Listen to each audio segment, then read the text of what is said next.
सरस्वती का ध्यान लगा के सुमर श्री गणराज। सरस्वती का ध्यान लगा के सुमर श्री गणराज। स्कंद माता की तुमको भक्तों कथा सुनाऊं। आज कथा है बहुत पुरानी, ऋषि मुनियों की बखानी।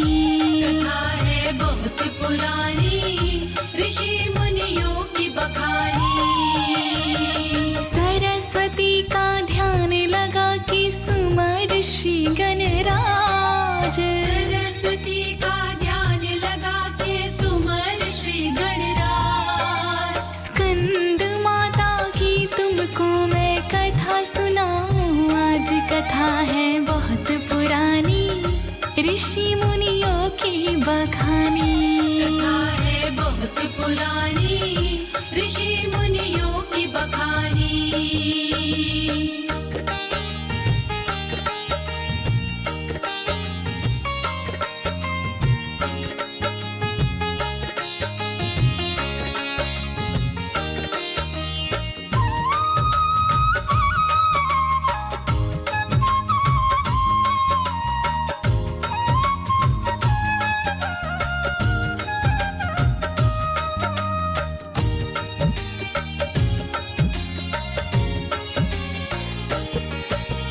नव दुर्गा का रूप पांचवा है ये स्कंद माता। इनके पूजन से यश वैभव साधक के घर आता। नव दुर्गा का रूप पांचवा है ये स्कंद माता। इनके पूजन से यश वैभव साधक के घर आता। अपने भक्तों की महामाई सदा बचाती लाज। अपने भक्तों की महामाई सदा बचाती लाज। स्कंद माता की तुमको मैं कथा सुनाऊं। आज कथा है बहुत पुरानी, ऋषि मुनियों की बखानी। कथा है बहुत पुरानी, ऋषि मुनियों की बखानी।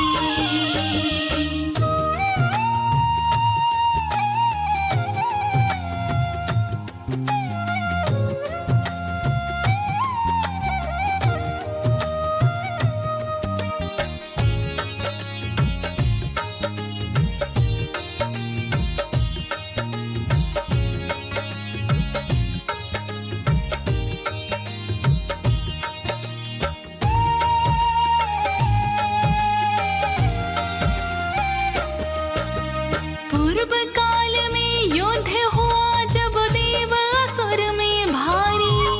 सारी सेना देवताओं के तार कसुर ने मारे। पूर्व काल में युद्ध हुआ जब देव असुर में भारी। सारी सेना देवताओं के तार कसुर ने मारे। इंद्र देवता छिपते डोले छोड़ स्वर्ग का राज। इंद्र देवता छिपते डोले छोड़ स्वर्ग का राज। स्कंद माता की तुमको मैं कथा सुनाऊं। आज कथा है बहुत पुरानी, ऋषि मुनियों की बखानी। कथा है बहुत पुरानी, ऋषि मुनियों की बखानी।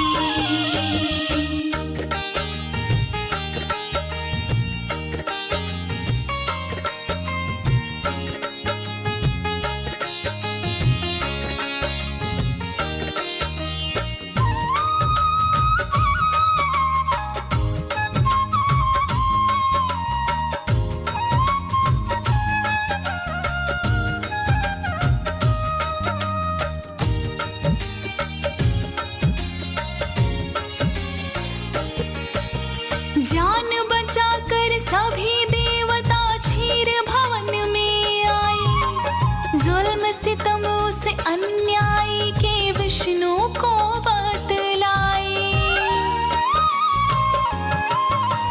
जान बचाकर सभी देवता क्षीर भवन में आए। जुल्म सितम उस अन्याय के विष्णु को बतलाए। जीना मुश्किल किया दुष्ट ने, कृपा करो महाराज। जीना मुश्किल किया दुष्ट ने, कृपा करो महाराज। स्कंद माता की तुमको मैं कथा सुनाऊं। आज कथा है बहुत पुरानी, ऋषि मुनियों की बखानी। कथा है बहुत पुरानी, ऋषि मुनियों की बखानी।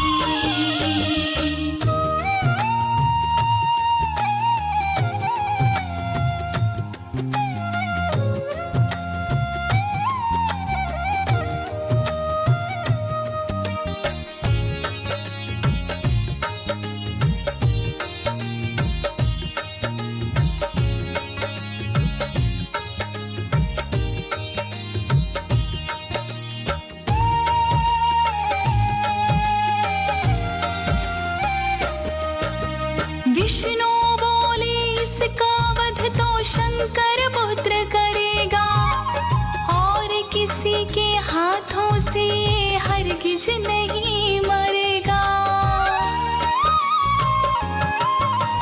विष्णु बोले इसका वध तो शंकर पुत्र करेगा, और किसी के हाथों से हरगिज नहीं मरेगा।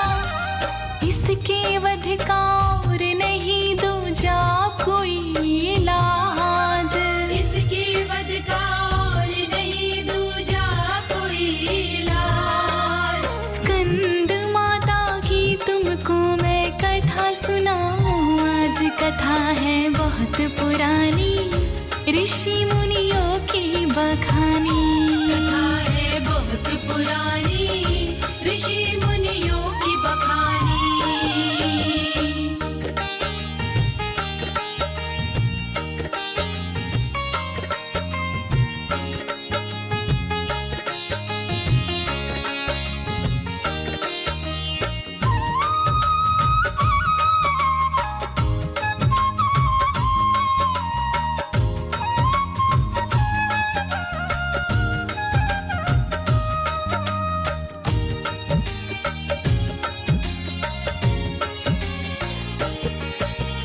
कातर स्वर में बोले देवता, अब हमें मरना होगा।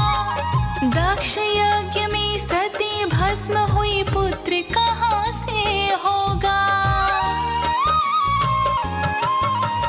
कातर स्वर में बोले देवता, अब हमें मरना होगा। दक्ष यज्ञ में सती भस्म हुई, पुत्र कहाँ से होगा।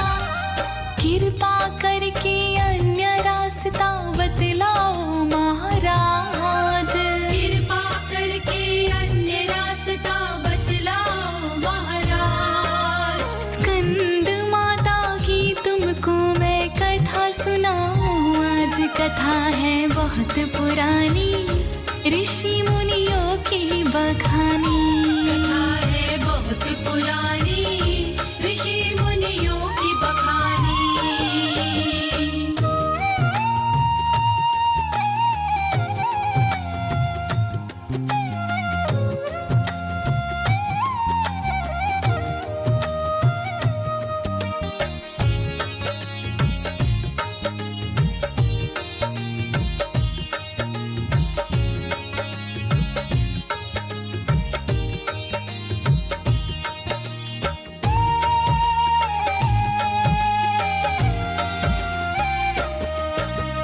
विष्णु बोले पार्वती बन आ गई वही सती जी। इनके संग में फेरे लेंगे शिव कैलाश पति जी। विष्णु बोले पार्वती संग आ गई वही सती जी। इनके संग में फेरे लेंगे शिव कैलाश पति जी। कार्तिकेय नामक पुत्र होगा दोनों से आगाज।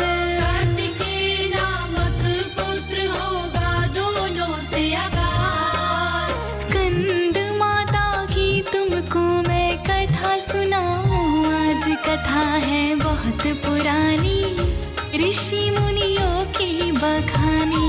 कथा है बहुत पुरानी, ऋषि मुनियों की बखानी।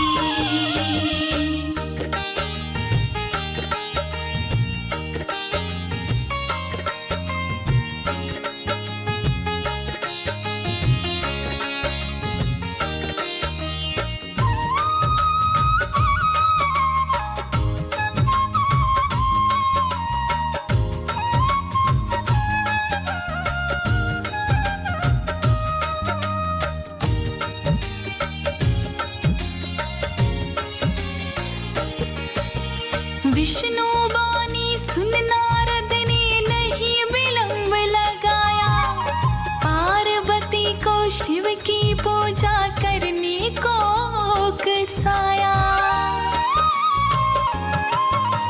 विष्णु बानी सुन नारद ने नहीं विलंब लगाया, पार्वती को शिव की पूजा करने को उकसाया।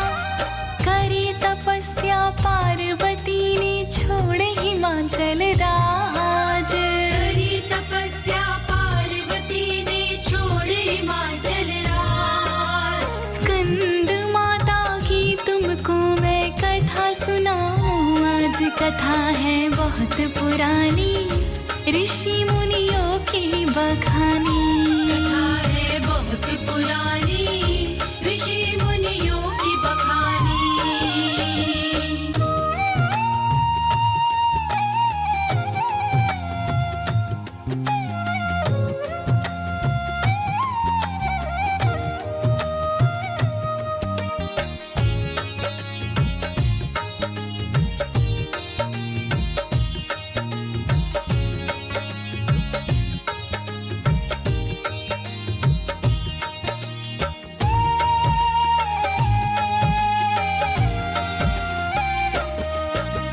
पार्वती के तप से खुश हो शिव ने ब्याह रचाया, शिव के द्वारा कार्तिकेय सा पुत्र रतन एक पाया।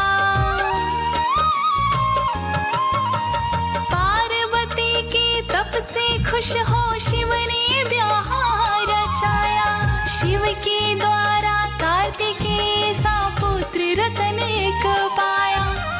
कार्तिकेय का जन्म देख के खुश हुआ देव समाज, कार्तिकेय का जन्म देख के खुश हुआ देव समाज। स्कंद माता की तुमको मैं कथा सुनाऊं, आज कथा है बहुत पुरानी, ऋषि मुनियों की बखानी। कथा है बहुत पुरानी, ऋषि मुनियों की बखानी।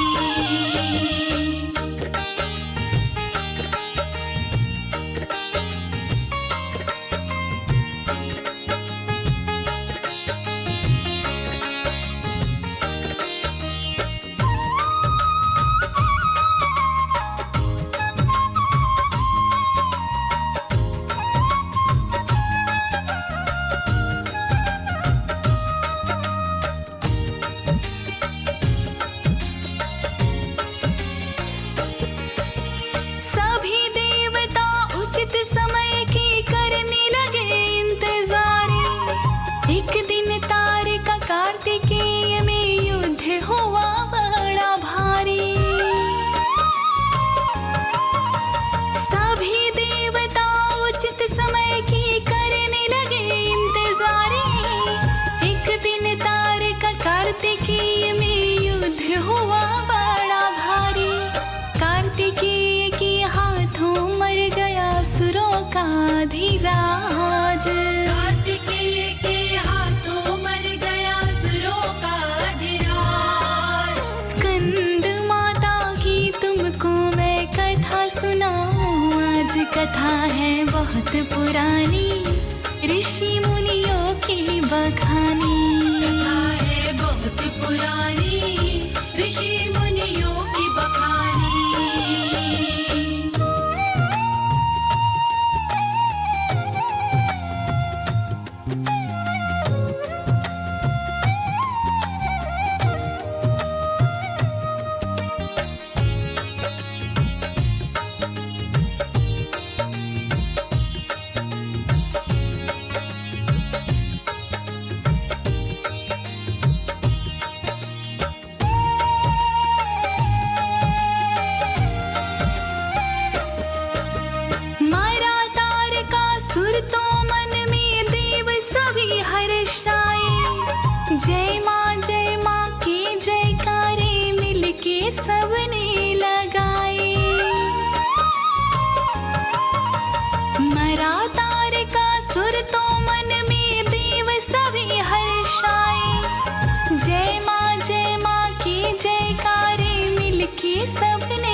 पुरानी ऋषि मुनियों की बखानी।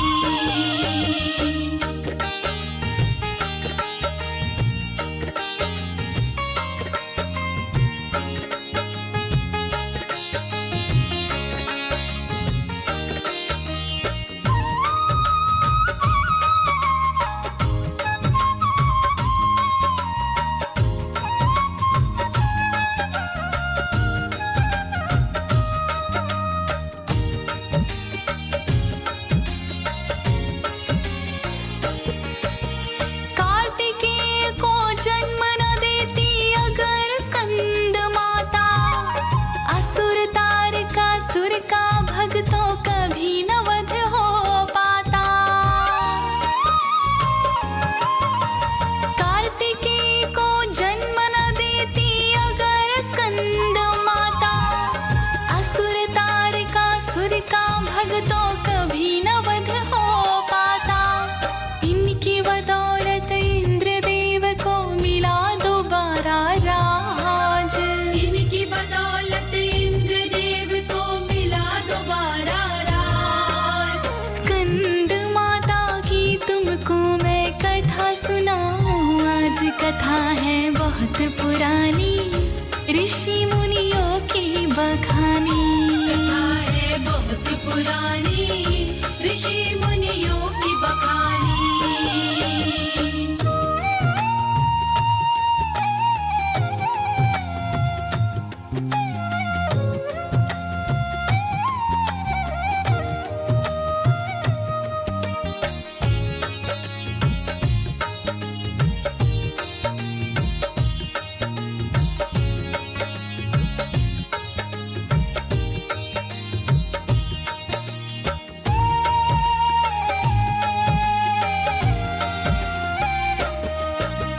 चार हाथ है इस देवी की, शेर है इनकी सवारी, दो हाथों में फूल सुहाए, छवि है इनकी प्यारी।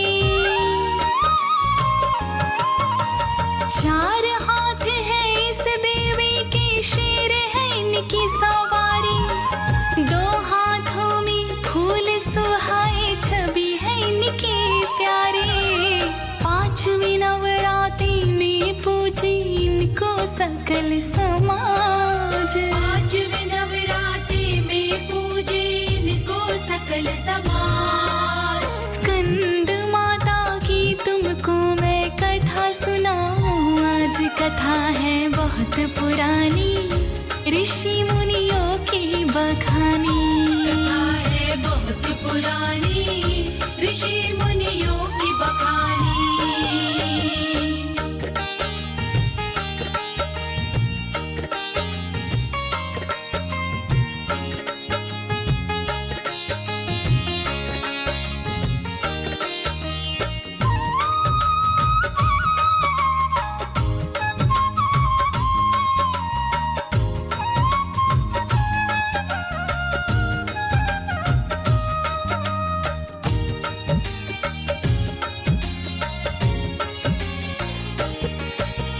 एक हाथ में कार्तिकेय और तीजे फूल कमल का, औखर देने की मुद्रा में चौथा हाथ है इनका। एक हाथ में कार्तिकेय और तीजे फूल कमल का, औखर देने की मुद्रा में चौथा हाथ है इनका। महिमा इनकी लिख पाए ना कभी अनाड़ी राज, महिमा इनकी लिख पाए ना कभी अनाड़ी राज। स्कंद माता की तुमको मैंने कथा सुनाई, आज कथा है बहुत पुरानी,